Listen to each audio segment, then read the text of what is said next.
Ura-Nage, right? Ura-Nage is a backwards throw, and it's a little bit harder to do because you've got to lift. And if you watch Greco-Roman wrestling, you see a lot of them doing this. It's called the suplex. And what they do is they catch uke and they lift them up. In Greco-Roman wrestling, you can't use your legs at all. But in judo, you can use your legs. So we actually use our the knee to lift uke up. Okay, so come in Koshi-Guruma, let's say. He comes in Koshi-Guruma, right? Tanya Toshi, I would sink down and I would straighten my lead leg, right? In Ura-Nage, I do sink down to stop it, but then I've got to lift him up, right? Now in Greco-Roman, they'll just lift with their body. But in judo, we can use our lead leg to assist in the lift. Okay?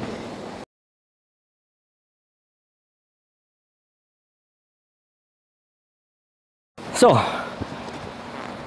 comes in, I stop it, I lift it up. Okay? And what you do next is, it's like Tanya Toshi, except instead of just dropping, you throw him to the back.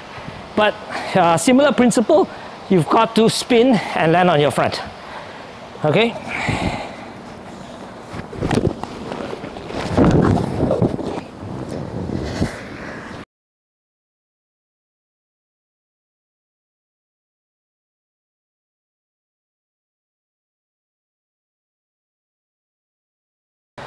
Okay, let's go.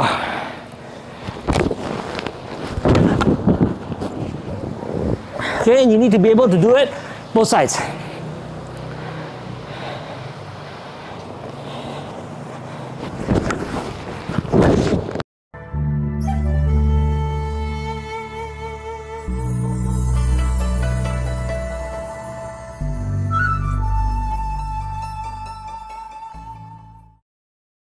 Okay, so the next one we're going to do is Yoko Guruma or side wheel.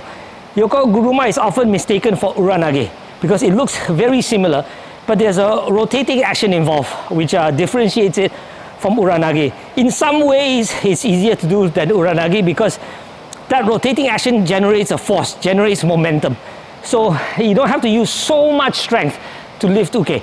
And the way it works is this. In Ura-Nage, when uke comes in, you stop uke and then you throw him to the back.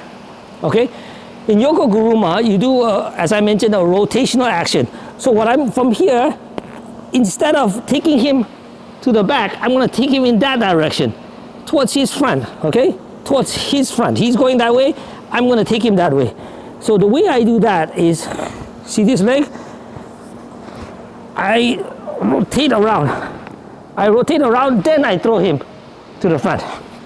So if we're going to use the crash pad, it's got to be this way.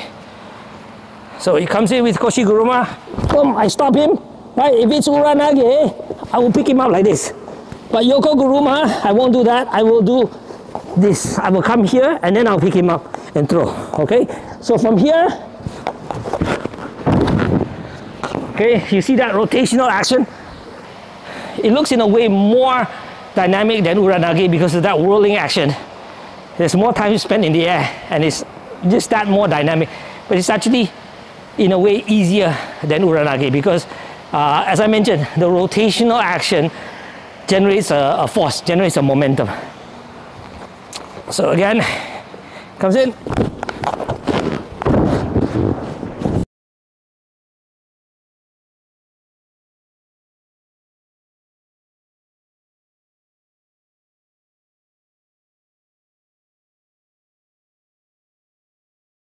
Alright, so you have to do it both sides because you don't know which direction your opponent is coming in. So if he's left-handed and he's coming in here, boom. Okay, what's important is that you always spin and end on your front, not on your back. So again, as with Tani Etoshi and Ura-Nage, if you land on your back, it's no score. And if uke lands on top of you, it's their score. So you've got to spin, land on your front.